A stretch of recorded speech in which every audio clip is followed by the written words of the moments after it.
Bonsoir Adrien Quatennens, merci d'avoir accepté notre invitation. Je ne sais pas si vous avez suivi un peu l'émission avant, on a parlé de ces chantiers à risque à venir pour Emmanuel Macron. Comment est-ce que vous jugez la séquence qui vient de se passer ces 10 derniers jours? On s'est posé la question, est-ce que c'est la fin de l'état de grâce, en gros? Moi, j'ai vraiment été très observateur parce que je ne voulais pas juger a priori ce qui allait se passer. Il y avait déjà cette polémique avant même la fin des élections législatives sur le fait qu'on aurait une majorité de députés godillots.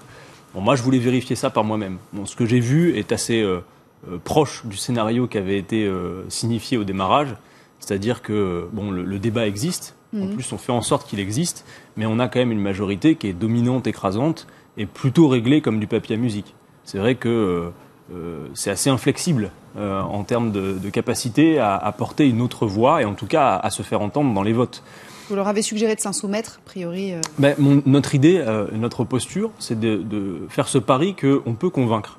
D'autant plus quand on le sait, on a des profils de députés de La République En Marche qui sont comme nous, qui sont des novices, certains qui n'ont pas forcément une charpente idéologique et politique construite. Donc on ne va pas s'adresser à eux avec agressivité. Bon, parfois il faut être un peu piquant, c'est l'objet du débat. Mais notre idée, c'est de se dire, cherchons à convaincre. Finalement, de faire ce que nous faisons à l'extérieur de l'Assemblée, en ne triant pas les gens à qui nous nous adressons pour tenter de les convaincre, on essaie de le faire aussi dans l'hémicycle. J'observe pour l'instant que s'il y a eu inflexibilité sur les amendements que nous avons portés, par exemple sur la loi des ordonnances, en tout cas, c'est assez clair, il y a une attention pour le discours qu'on porte dans l'Assemblée.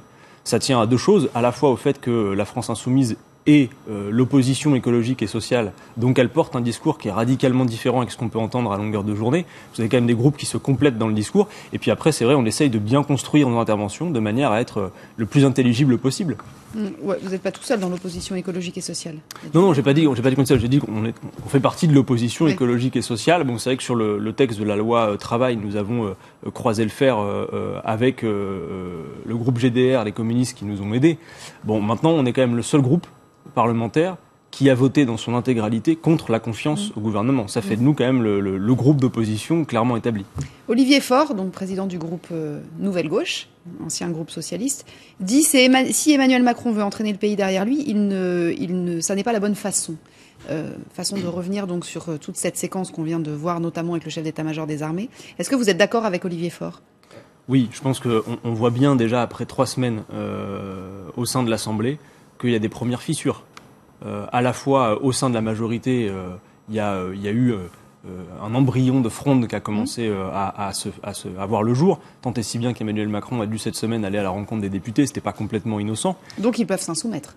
Je pense, clairement. Ça montre que la proposition que je formulais n'était pas complètement à côté de la plaque. Mais après, effectivement, la tentation hégémonique de tout contrôler, à un moment donné, est forcément limitée et provoque des risques. Emmanuel Macron, président jupitérien, qui veut tout maîtriser jusqu'au bout, ça va forcément finir par lui échapper. Il y a une habileté de la part d'Emmanuel Macron. C'est d'avoir permis de faire ce que moi j'appelle le renouveau sans changement. C'est-à-dire on a changé les costumes, on a changé les personnages, parce qu'on voit bien que les Français ont à peu près compris que depuis 15 ans, quelles que soient les étiquettes politiques, ce sont les mêmes politiques libérales de droite, pour faire court, qui sont menées. Et donc là, l'idée, c'est comment on pérennise ces politiques-là, mais de manière différente pour donner l'impression du changement. Il n'y a pas de changement de politique. Mais les Français ne sont pas idiots. On en a discuté tout à l'heure pendant l'émission. On avait notamment des sondeurs qui nous disaient, il a encore, même si la cote de popularité chute un peu, ce qui a priori est à peu près dans la logique des choses 2 mois et demi après être arrivé à l'Élysée, il y a encore une majorité de Français qui lui fait confiance. Oui, mais je pense qu'elle va s'effriter inévitablement parce que de toute façon, on va voir la trajectoire s'éclaircir. C'est-à-dire que pour l'instant, il y a cette illusion du renouveau. On a une façade qui est vendeuse, mais derrière, ce sont les mêmes politiques. Le projet d'habilitation, on va en parler après, mais à mesure que les semaines vont passer, l'habilitation à légiférer par ordonnance va se transformer véritablement en projet d'ordonnance. Et donc, vont apparaître au grand jour les intentions de ce gouvernement, qui pour l'instant les a masquées. Je rappelle que c'est quand même la presse qui nous a informés au départ des premières trajectoires envisagées par ce gouvernement. Donc à un moment donné, on va finir par apparaître au grand jour le fait que ce sont les mêmes intentions que les gouvernements précédents. Alors justement, puisque vous parlez de cette loi d'habilitation de légiférer par ordonnance, une petite question, est-ce que vous allez à la France Insoumise vous faire un texte commun, j'allais dire vous alliez avec le PS, faire un texte commun avec le PS pour saisir le Conseil constitutionnel?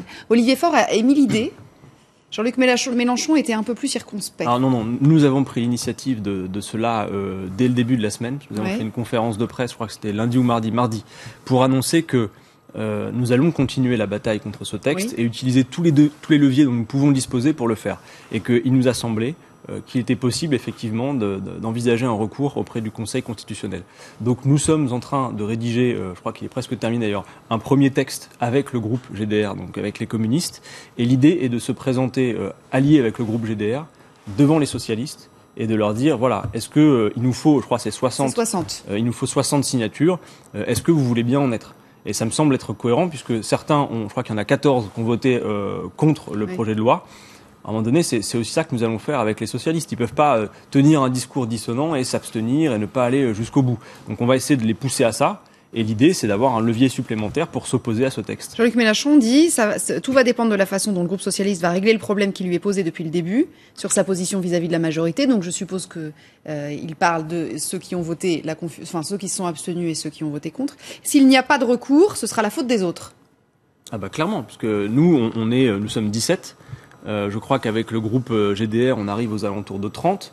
Il y a 14 députés de la Nouvelle Gauche qui ont voté contre ce texte, donc a priori ça semble cohérent qu'ils continuent à mener la bataille. Nous avions dit déjà avant même l'arrivée de ce texte à l'Assemblée, nous avions dit qu'avec le Parti Socialiste, nous étions prêts à discuter, mais nous avions mis un ticket d'entrée à la discussion. C'est de dire voter contre la confiance. Si vous votez contre la confiance, de fait, ça vous met dans l'opposition. C'est comme ça qu'on l'a défini. Quand Jean-Luc Mélenchon dit s'il n'y a pas de recours, ce sera de la faute des autres, on a un petit peu l'impression de se retrouver quelques semaines en arrière à la présidentielle en disant si on n'est pas au deuxième tour, sous-entendu la gauche, c'est un peu de la faute de Benoît Hamon. C'était un peu ça aussi. Je vois pas trop le lien entre ces deux faits, mais en tout cas, comment expliquer les choses autrement ? L'alliance avec le PS. Non, mais là, la question qui nous est posée, c'est qu'il nous faut 60 signatures pour y arriver. Nous ne sommes pas 60. Nous avons un premier socle qui est composé d'à peu près de plus de 30 élus. Donc nous avons besoin de l'appoint pour y arriver. À qui nous allons nous adresser ? Vous pensez que les Républicains potentiellement pourraient signer ce recours avec nous ? C'est pas ça la question. La question, c'est puisque la question derrière, c'est l'avenir de la gauche, etc. C'est qu'est-ce qui vous bloque pour vous marier avec le PS ? Est-ce que c'est la position justement du PS vis-à-vis de la majorité ? Est-ce que c'est une question de personne ? Est-ce que c'est une question parce que Jean-Luc Mélenchon prend l'initiative, comme vous le dites, et puis dit si ça marche pas, c'est pas de ma faute, c'est de la faute des autres. Mais c'est pas une question de personne, ni une question de mariage, c'est une question de clarté politique. À un moment donné, il faut de la cohérence dans ce groupe.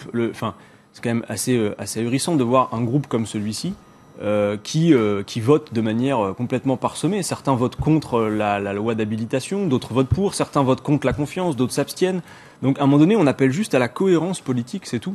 Nous, on est prêt à discuter avec tout le monde sans exclusive dès lors qu'il y a de la cohérence politique. Mais c'est le problème du groupe PS, c'est pas le problème du groupe La France Insoumise, la cohérence du groupe.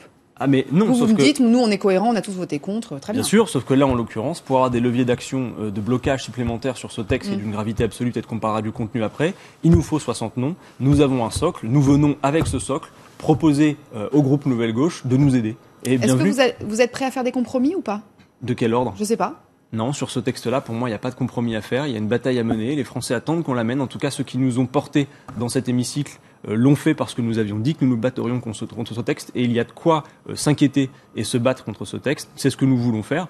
Donc nous appelons le groupe Nouvelle Gauche effectivement à nous aider à le faire, à mener cette bataille. Donc pour le moment, Olivier Faure a dit pourquoi pas.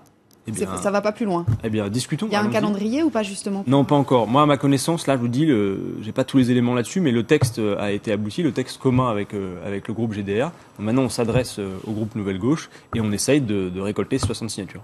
Alors, Jean-Luc Mélenchon était l'invité du 20h de TF1 en début de semaine. Il a dit, on appelle les Français à un rassemblement populaire le 23 septembre prochain pour protester contre la loi travail.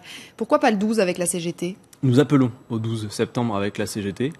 Encore une fois, moi, c'est vrai que depuis plusieurs interviews que je fais, à chaque fois, on oppose ce que nous prenons comme initiative, nous, en tant que France Insoumise, avec les initiatives syndicales. Je veux tout de suite mettre les choses au clair et pour tout le monde.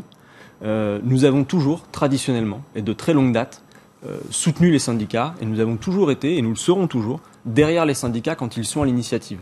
Il s'avère que le 12 septembre, c'est en semaine, la CGT et Sud et peut-être d'autres syndicats appellent à manifestation et dès lors que l'appel a été formulé, la France Insoumise a dit nous y serons et nous invitons à y être. Ensuite, il nous semble aussi, compte tenu du travail que nous faisons d'éducation populaire, d'agitation politique, le travail parlementaire, que nous pouvons aussi prendre des initiatives. Nous sommes plus en capacité de mobiliser le week-end. C'est pourquoi nous avons fait cet appel à un grand rassemblement populaire le 23 septembre, mais finalement, les deux vont de concert. Il n'y a pas d'opposition du tout. Nous serons le 12 septembre dans la rue avec les syndicats et nous appelons le plus grand nombre le 23 septembre à se rassembler. De demander aux Français de se déplacer 2 fois, si j'ose dire, est-ce qu'il n'y a pas un risque de dilution, tout bêtement? Est-ce qu'il n'aurait pas mieux valu que la CGT dise ok, on y va tous le 23 dans ce Non, c'est pas notre scénario parce que nous pensons qu'il ne suffira pas d'une date pour pouvoir venir à bout de ce texte. Il faut quelque chose qui monte en puissance, qui aille crescendo. C'est compliqué à mettre en œuvre en plus parce que ce texte est quand même arrivé au beau milieu de l'été, ce qui n'est pas un hasard. Il n'y a aucune raison de s'empresser sur ce texte. Personne, même les patrons d'entreprise que nous rencontrons, n'attendent qu'on se précipite pour détricoter le code du travail. C'est une vue de l'esprit totale. Donc sauf finalement, que Macron l'avait promis pendant ça. Oui, non mais attendez. Il a pris personne à revers pour le fait, non mais on n'a pas été pris à revers. Nous savions qu'il ferait cela et nous savions même qu'il recourait aux ordonnances pour le faire. Mais jusqu'à preuve du contraire, le fait de faire des promesses de campagne ne retire absolument rien à leur caractère discutable. Voilà, c'est cohérent de sa part, mais nous, c'est notre devoir aussi d'expliquer de quoi il s'agit et quelles sont les intentions de ce texte. Il s'agit du bouleversement de l'ordre juridique et social des 18 millions de salariés qui travaillent dans le privé. Ce texte est d'une gravité absolue. La loi El Khomri, contre laquelle la majorité des Français étaient vent debout, puisque plus de 70% d'entre eux étaient opposés au moment de son passage, à côté de ce texte, c'était véritablement pas grand-chose. Donc là, nous avons l'été pour essayer de conscientiser sur ce texte. Nous allons mener des campagnes, même pendant l'été. Vous voyez, ça, c'est le travail aussi de la France Insoumise. Nous allons faire des caravanes dans les quartiers pour expliquer, conscientiser sur ce texte. Vous allez aller sur les plages ? Alors non, nous c'est pas trop. Nous on va plutôt à la rencontre des Français qui n'ont pas la chance de partir en vacances. Mais tout ce qui permet de faire de la conscientisation, on va le faire. C'est à la campagne. Non, mais bien sûr. Mais on va essayer de permettre que les enjeux de ce texte soient bien compris. Il y a à cette heure encore, malheureusement, trop de décalage entre le climat à l'Assemblée et le climat dans le pays. Ce qui se passe à l'Assemblée est grave.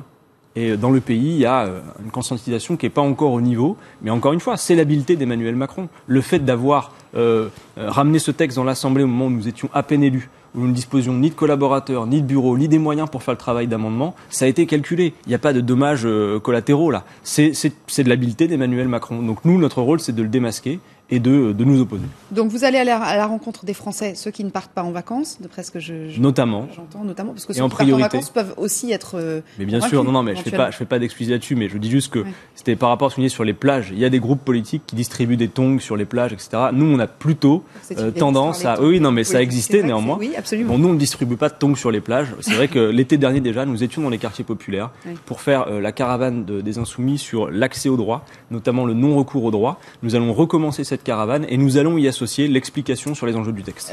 J'en reviens une seconde à la gauche et à la division de ces deux gauches irréconciliables dont on a beaucoup parlé. En ne réussissant pas à faire une gauche qui soit à peu près cohérente ou en tout cas un peu moins divisée entre Jean-Luc Mélenchon et puis le Parti socialiste, vous arrangez les affaires d'Emmanuel Macron finalement parce que on le répète à longueur d'émissions politiques, 3, 4, 5 oppositions. On connaît l'adage diviser pour mieux régner. Ça l'arrange forcément Emmanuel Macron. Non, je pense qu'on parle là une langue morte. Quand on parle du rassemblement de la gauche. Je vous explique pourquoi. Moi, j'étais déjà militant lors de la campagne de 2012 de Jean-Luc Mélenchon, qui était une campagne que nous avions fortement marquée. Je parle sur la forme avec les marqueurs traditionnels de la gauche, radicale, alternative, le qualificatif que vous voudrez. Ce que nous avons réussi à faire avec la France Insoumise, c'est l'idée de dire, après le quinquennat de François Hollande, le fait de sans cesse dire « nous sommes la gauche », fût-elle d'opposition, peu importe le qualificatif, rendait les choses difficilement compréhensibles. Quand vous dites aujourd'hui « je suis de gauche », vous nommez quelque chose qui va de Manuel Valls à Jean-Luc Mélenchon qui ressemble à peu près à rien. Nous, ce que nous avons fait, c'est sur un programme, l'avenir en commun, appliquer une méthode qui consiste à fédérer le peuple. Autrement dit, je fais la traduction, il n'y a pas besoin de passer son temps à dire « nous sommes la gauche, nous sommes la vraie gauche, nous sommes la meilleure gauche », pour qu'on soit entendu. Dans cette campagne, comme nous l'avons portée différemment, nous avons cassé les codes traditionnels, il y a plein de gens qui sont venus nous voir, tout le monde peut en témoigner dans cette campagne, qui nous ont dit « je n'avais jamais voté à gauche de ma vie. Si vous aviez fait campagne comme en 2012, je ne vous aurais même pas écouté. » Parce qu'il y a cette espèce de barrière, à tort sans doute, mais il y a cette espèce de barrière. Là, vous avez porté la campagne différemment, vous avez ouvert portes et fenêtres, vous n'avez pas passé votre temps à dire « nous sommes la gauche », Et finalement, votre programme... C'est-à-dire que le PS vous a aidé, parce que pour le coup, le PS... Non, mais mettons le PS à côté. Je pense que non, mais le PS n'a pas eu besoin de nous pour s'effondrer. Il s'est effondré de lui-même. Non, c'est pas ce que je dis. Mais une fois qu'il s'était effondré, il y avait des gens... Vraiment, je veux que cet élément soit bien compris. On est dans un moment politique où ce qui compte pour la majorité des gens qui nous écoutent, c'est la cohérence idéologique. C'est pas l'étiquette. Et donc, le fait d'avoir mené campagne différemment a permis à tout un tas de gens qui jamais n'auraient voté pour la gauche traditionnellement, l'ont fait parce qu'ils ont écouté nos propositions, alors que nous portions un programme qui, de mon point de vue, va même encore plus loin, notamment sur l'écologie, que le programme de 2012. C'est ça que nous avons réussi à faire avec la France Insoumise. Alors, autre sujet, Jean-Luc Mélenchon pourrait avoir des problèmes avec la justice. On a appris il y a quelques jours qu'il était visé aussi, lui, par l'enquête sur les assistants parlementaires, les assistants des députés européens. Finalement, il est comme les autres, il est dans les mêmes histoires. Non. C'est un problème? Non, en fait, là, encore une fois, on est avec le problème que dès qu'il y a un petit peu de fumée dans les médias, tout de suite, on met Jean-Luc Mélenchon au pilori médiatique. De quoi s'agit-il? Alors, on donne l'info, en fait. Vous donnez l'info, mais alors, donnez-la précisément. Il y a eu un signalement. Alors, au départ, on appelait ça une dénonciation supplémentaire, parce que finalement, le Front National, qui est à l'origine de cette polémique, applique des méthodes qui lui vont bien. Et on a donc Madame Montel, qui a fait une liste de... Alors maintenant, elle fait un petit revirement. Elle parle de signalement parce qu'elle parlait, a priori, on parlait avant de dénonciation supplémentaire, mais elle a compris que comme Jean-Luc Mélenchon vient de porter plainte pour dénonciation calomnieuse, elle revient sur le terme de dénonciation. Elle dit non, c'est un signalement. Bon, très bien. De quoi s'agit-il? Il y a au Parlement européen toute une liste de personnalités. Il y a notamment M. Jadot, M. Le Yarrick, qui ont été signalés par cette Madame Montel du Front National pour avoir fait mauvais usage du travail de leurs assistants parlementaires. Parce que vous savez que la frontière entre le travail militant au sein des partis politiques et le travail pour l'élu est assez poreuse et parfois difficile à délimiter. En ce qui concerne Jean-Luc Mélenchon, je vais être très clair. Et s'il a réagi tout de suite aussi rapidement, c'est qu'il n'y aura rien dans ce dossier, et vous le verrez. Non seulement j'ai l'avantage de connaître Jean-Luc Mélenchon, mais aussi et surtout de connaître les personnes qui ont été nommées. Et le fait qu'elles aient été nommées, d'ailleurs, provoque des situations personnelles assez difficiles. Je vous prie de le croire. Et ce sont des gens qui sont absolument concentrés sur leur travail. C'est mal connaître Jean-Luc Mélenchon que de penser qu'on peut être dans son entourage et disposer d'un emploi fictif. C'est plutôt quelqu'un qui est connu pour beaucoup travailler, pour être exigeant envers lui-même et ses collaborateurs sur le travail. Donc vous verrez que dans quelques semaines, cette affaire sera réglée et ça frappe shit. Parce que Jean-Luc Mélenchon au Parlement européen... la justice a associé Jean-Luc Mélenchon à l'enquête. Voilà, non, mais attendez, réagir, faut quand même noter une chose. Le mal est fait, ceci dit. Non, mais médiatiquement, ça pose un vrai problème. Parce que, encore une fois, vous avez une liste de près de 15 noms qui ressortent. Et lequel est le plus médiatisé depuis quelques jours? Celui de Jean-Luc Mélenchon. Le Front National a sans doute mal digéré le fait que nous prenions la tête de l'opposition. Candidat à l'élection présidentielle, pardon. Certes, mais encore une fois, il y a un intérêt. Au moment où Jean-Luc Mélenchon, lui, sa cote de popularité est en train de monter, alors que vous l'avez dit tout à l'heure, celle d'Emmanuel Macron chute, nous incarnons dans l'Assemblée une opposition qui se fait entendre. C'est aussi la raison pour laquelle vous m'avez invité. Donc à un moment donné, on dérange. Donc ça arrange tout un tas de personnes qui défendent des intérêts particuliers de mettre Jean-Luc Mélenchon au pilori médiatique. Mais laissons la justice faire son travail. Et vous verrez que l'exemplarité et la vertu seront reconnues. Et on en reparlera à ce moment-là. Avec plaisir. Toute petite dernière question, il nous reste 30 secondes. Le bureau de l'Assemblée vous autorise à siéger sans veste ni cravate. Vous êtes soulagé? Oui, écoutez, pour moi, c'était pas un sujet. C'est-à-dire que pour nous, on a simplement dit, voilà, nous avons été élus sans cravate. Je n'ai pas l'impression d'être irrespectueux par ma tenue quand je ne porte pas de cravate. Il n'y avait rien d'ailleurs dans le règlement de l'Assemblée qui imposait la cravate. Donc nous nous sommes dit, allons-y sans cravate. Mais pour nous, c'était rigolo parce que c'était pas un sujet. Ça s'est réglé sur un coin de table en fin de réunion de groupe. Et par contre, ça a été le fait médiatique de notre entrée à l'Assemblée. Bon voilà, finalement, le bureau a tranché.